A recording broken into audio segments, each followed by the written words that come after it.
very warm welcome to all of you. I am Nirupama. मृत्यु का भय, फियर ऑफ डेथ, जिससे हम बहुत लोग जूझते हैं, स्ट्रगल करते हैं और थ्रू आउट आवर लाइफ इस स्ट्रगल में ही निकल जाता है. कई बार ये फियर इतना डीप होता है कि हम अपनी जो लाइफ है उसको भी नहीं जी पाते. और अभी हमने कुछ दिन पहले एक लाइव सेशन में भी ये क्वेश्चन फिर से आया कि हम इसके साथ कैसे डील करें. तो मेरे लिए आज का दिन बहुत इम्पॉर्टेंट है, स्पेशली इस बात को शेयर करने के लिए कि हम इससे कैसे डील करें. इसके साथ मुझे एक्सप्लेन करने के लिए थोड़ा अपनी स्टोरी आपके साथ शेयर करनी पड़ेगी. And I have to go back in my past. I was 19 years when I got married, and immediately after my marriage I had kids. I had 2 sons. Not knowing anything, how to deal with the situation, with the marriage, with the kids. I didn't have that kind of a maturity at that time. On top of it, there was lots of challenges in my married life. There was no emotional, financial, physical stability. I had to go through all kind of abuses, and on top of it, I didn't know how to handle it. Anyway, life was going on auto mode because the kind of life I lived before in my parental home was very comfortable, very supportive, and very, very, abundant. Whereas it was everything was just so opposite. Gradually, I learned that I have to depend on myself for everything, to support me financially, emotionally, in each and every way.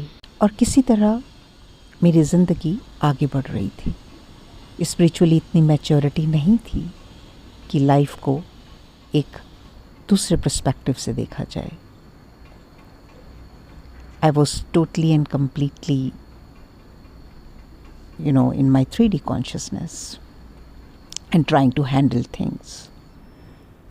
After 15 years, day came when, हम कभी एक उस point पे पहुंचते हैं कि enough is enough. और मैं भी एक उस सिचुएशन में थी कि बस not anymore.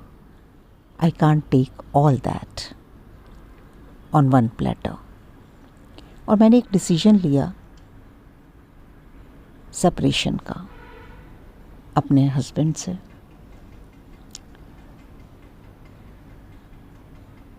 Eight that time it was just a big thing, specially in my family.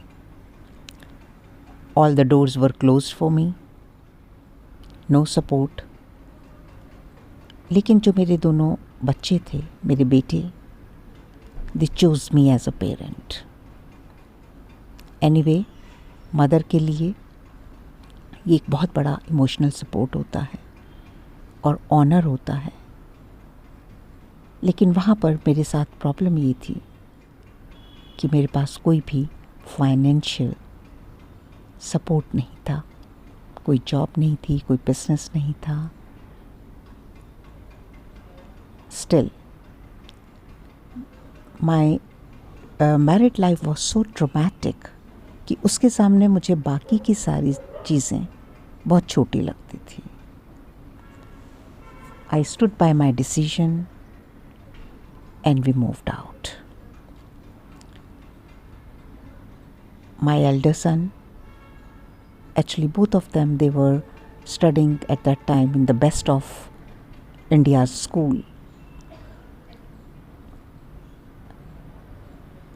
और मुझे क्योंकि he passed out class 12th, तो मेरा ये एक एम था कि मुझे उसको हायर एजुकेशन के लिए फॉरेन यूनिवर्सिटी भेजना है. I was so focused on that कि मुझे नहीं मालूम उस टाइम किस तरह ये मैनिफेस्ट हो रहा था. आई सेंट हिम, क्योंकि मेरे पास इतने कोई फाइनेंसेस नहीं थे. Now I can say it was my faith. It was जो एक इच्छा शक्ति थी मेरी, वो इतनी प्रबल थी that universal forces were working towards it. But that time, I didn't have that kind of a clarity. Anyhow, he was sent to foreign university for his further education. और जो मेरा छोटा बेटा था, he was with me. एक माँ के लिए अपने सारे बच्चे एक समान होते हैं, लेकिन फिर भी with my younger son, I had a different kind of a bonding altogether. He was my pillar of strength. He was my father. He was my friend. He was my child. He was my brother. He was everything. क्योंकि उसने वो सारे role मेरी life में अच्छे से निभाए. और क्योंकि उस टाइम मेरा बड़ा बेटा बाहर था, and we had to support him, so he never, I'm talking about the younger one here, he sacrificed his own happiness, everything, just to support his elder brother with me. He was my world, the source of inspiration. And as I said, he played the role of my father as well. क्योंकि उसने बचपन से देखा था what kind of a relationship I shared with my husband. ये उसका kind of motto था कि I should have a good partner. और यहाँ जो मेरे डिवाइन काउंटर पार्ट हैं, actually he manifested him in my life, and he was the first person who introduced us. Anyway, in 2015, day came which turned my life upside down. Before that, as a mother, मैं constantly इस fear में, इस डर में, इस परेशानी में रहती थी कि किस तरह से मैं अपने दोनों बच्चों को सेटल करूँगी, इनका क्या फ्यूचर होगा, ये किस तरह से होगा. All that, what we all go through, all these emotions, all these fears, all these traumas, we all go through it. So 2015, it was Christmas night, and my younger son, evening में वो अपने friends के साथ बाहर गया. That day हम दोनों ने बहुत अच्छे से घर में सेलिब्रेट किया. Lunch we had together. In fact, that day, he requested me कि मैं उसे अपने हाथ से खाना खिलाऊं, which we used to do quite a lot. मैं उसके सामने एक बच्ची बन जाती थी, एक मदर थी, एक चाइल्ड थी, एक फ्रेंड थी. I used to share everything with him. That kind of a relationship I had with him. और जब वो शाम को गया तो मेरी बात हुई रात को कि when he is coming back, and he said, Mama, I'm just dropping my my friend, because सारे friends उसके साथ थे, and he was dropping everyone. He was always a very responsible among his friend circle also. So उसने सबको drop करना था, and he was going to drop one friend, and he said बस last जो मेरी एक फ्रेंड है वो बची हैं, मैं उनको उनके घर पर ड्रॉप करके I am coming back. And I said okay. और क्योंकि रात के 10 साढ़े 10 बजे का वक्त था, I just went off to sleep. After a while मुझे एक फ़ोन कॉल आया that he was in a hospital. मैं वहाँ पहुँची तो पता चला कि रास्ते में एक्सीडेंट हो गया, and he's in the hospital. Still, when I was sitting out, I never thought what is happening inside, because the friend with him was completely safe. And I thought कि चलो ठीक है, थोड़ी बहुत जो भी चोट होगी, he'll be fine too.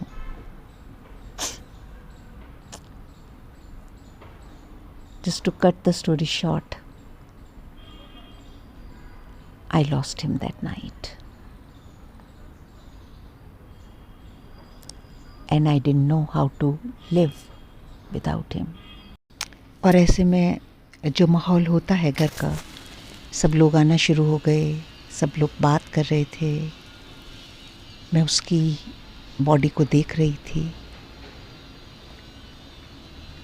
लेकिन मैं फील नहीं कर पा रही थी कि वो नहीं है मेरे साथ.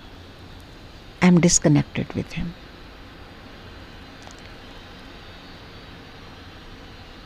मैं एकदम शॉक में थी.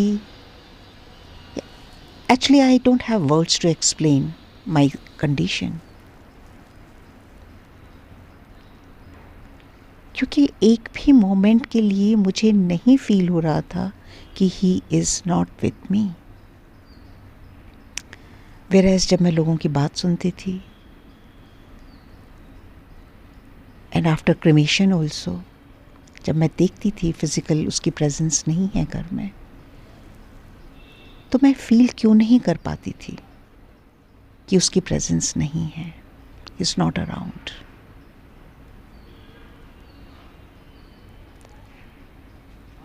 मैं अपने आप से क्वेश्चन करती थी. मुझे डॉक्टर के पास ले जाया गया, क्योंकि शायद मैं नम थी. I was not feeling my emotions. लेकिन ऐसा नहीं था.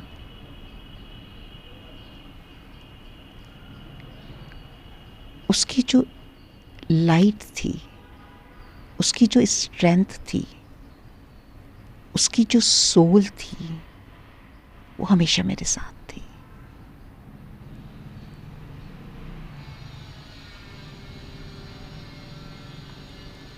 एंड देन आई रियलाइज, हाँ, कई बार ऐसे मोमेंट आए, मोमेंट्री कई बार ऐसा हुआ कि मुझे उसकी फिजिकल जो प्रेजेंस थी वो मिसिंग लगी. और ये सब मेरी फैमिली के लिए भी थोड़ा उनके लिए अजीब था, क्योंकि सबको मालूम था मैं उसके साथ कितना कनेक्टेड थी. एवरीबडी वॉज थिंकिंग कि I don't know how I'm going to live anymore. I'll go in depression or something like that. But I was, for that matter, pretty okay. और यहाँ मैं एक बात मेंशन करना चाहूँगी कि जब हम 3D कॉन्शियसनेस में होते हैं तो हम चीज़ों को एक उसी पर्सपेक्टिव से देख पाते हैं। वो इसलिए क्योंकि for me being okay was not okay for many people. और एक चीज़ सुनने को मुझे मिलती थी उस time, she is very strong woman.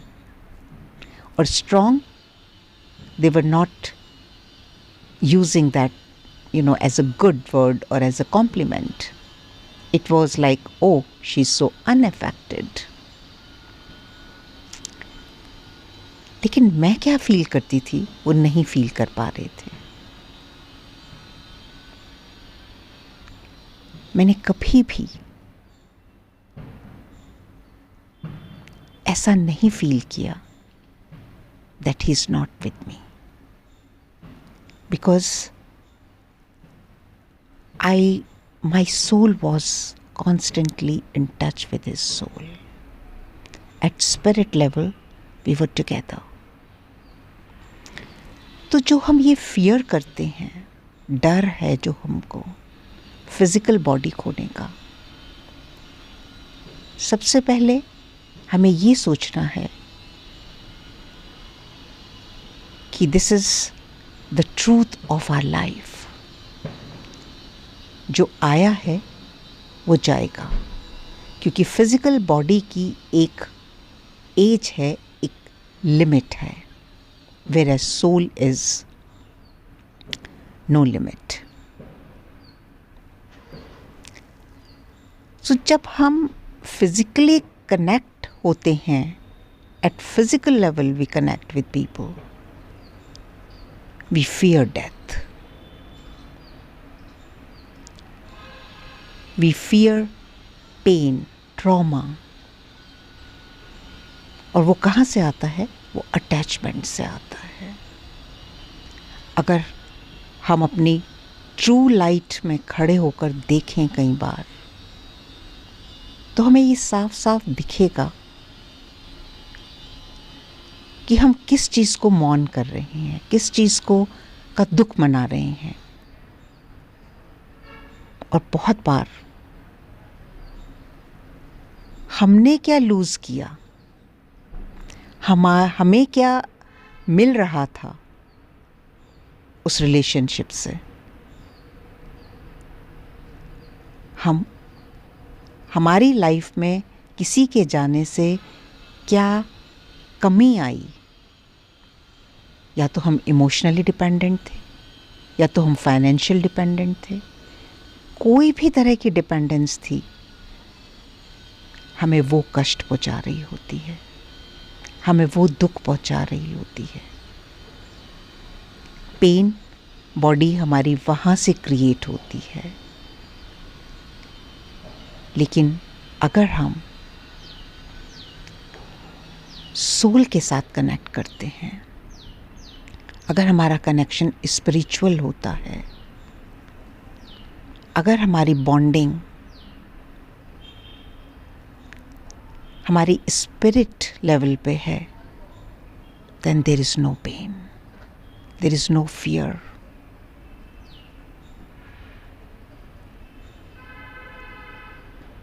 Because this physical body is not immortal.